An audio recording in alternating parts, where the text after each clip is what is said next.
வணக்கம் நண்பர்களே. நாம் தமிழர் கட்சியினுடைய டாக்டர் கார்த்திகேயன் அவர்கள் வழங்கிய ஒரு இன்டர்வியூ ஒன்றை நான் இப்போ பார்த்தேன். தேர்தலுக்கு பிறகு அது வழங்கப்பட்டிருக்கிறது.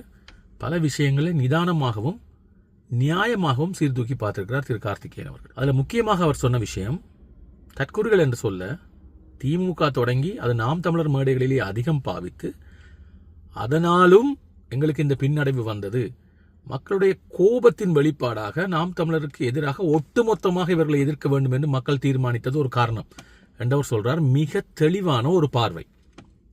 ஏனண்டா எப்படி திமுக நாம் தமிழரை பிஜேபியினுடைய பி டீம் என்று சொன்னதோ, தற்குறிகள் என்று சொல்ல பாவிக்க தொடங்கிய பிறகு மக்கள் நாம் தமிழரை திமுகவினுடைய பி டீம் என்று அடையாளப்படுத்தி விட்டார்கள் என்பதையும் அவர் சொல்கிறார்.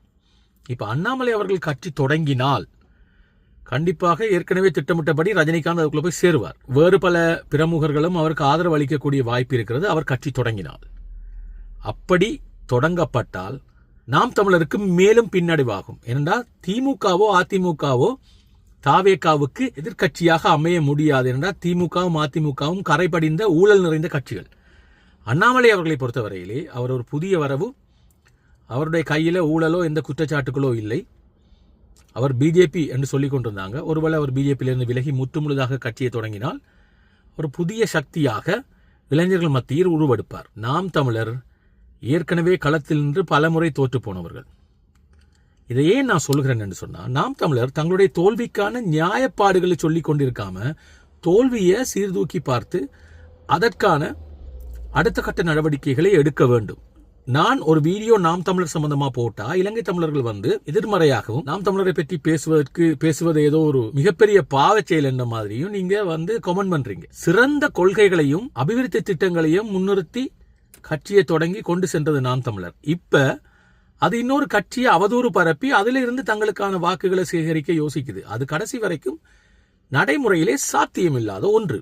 இறுதி யுத்தத்துக்கு பிறகு இலங்கையிலே நடந்த மிகப்பெரிய படுகொலை, இலங்கையிலே மக்களுடைய அழிவு என்பதை இந்திய தமிழர்கள் மத்தியில் கொண்டு போய் சேர்த்தது நாம் தமிழர். இந்த தமிழீழ விடுதலை புலிகள் சம்பந்தமாகவும் தமிழர் விடுதலை புலிகளின் தலைவர் திரு வேலுப்பிள்ளை பிரபாகரன் அவர்கள் சம்பந்தமாகவும் மக்கள் மத்தியிலே கொண்டு போய் அதிகமாக சேர்த்தது 2009ஆம் ஆண்டுக்கு பிறகு நாம் தமிழர் கட்சியும் திரு சீமான் அவர்களும்.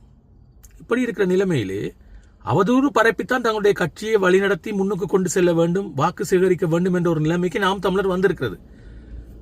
அதை பார்க்க ரொம்ப கேவலமா இருக்கு. அதனாலதான் திரும்ப நான் அந்த விஷயங்களை சொல்லிக் கொண்டிருக்கேன். எனவே திரு கார்த்திகேயன் போன்றவர்கள் முன்னிலை நிறுத்தப்பட்டு நாம் தமிழர் கட்சி கொண்டு செல்லப்பட வேண்டும். நிதானமாக, நாகரிகமாக, அறிவுபூர்வமாக சிந்திக்கின்ற டாக்டர் கார்த்திகேயன் போன்றவர்கள் முன்னிறுத்தப்பட வேண்டும். முட்டாள்தனமாக அவதூறுகளை மாத்திரமே பரப்பி தங்களுடைய யூடியூப் சேனலுக்கான வியூவர்ஸை தேடுகிற நாம் தமிழருடைய பிரமுகர்கள் அதை பேசுறதை நிறுத்த வேண்டும், அல்லது தங்களுடைய பேச்சு சரியான வகையில் செல்கிறதா என்பதை யோசிக்க வேண்டும், அதை மாற்ற வேண்டும். இல்லாவிட்டால் இந்த கட்சி அடுத்த தேர்தலிலே 1% குறைவான வாக்குகளை பெறும் என்பதை யாராலையும் மறக்க முடியாது.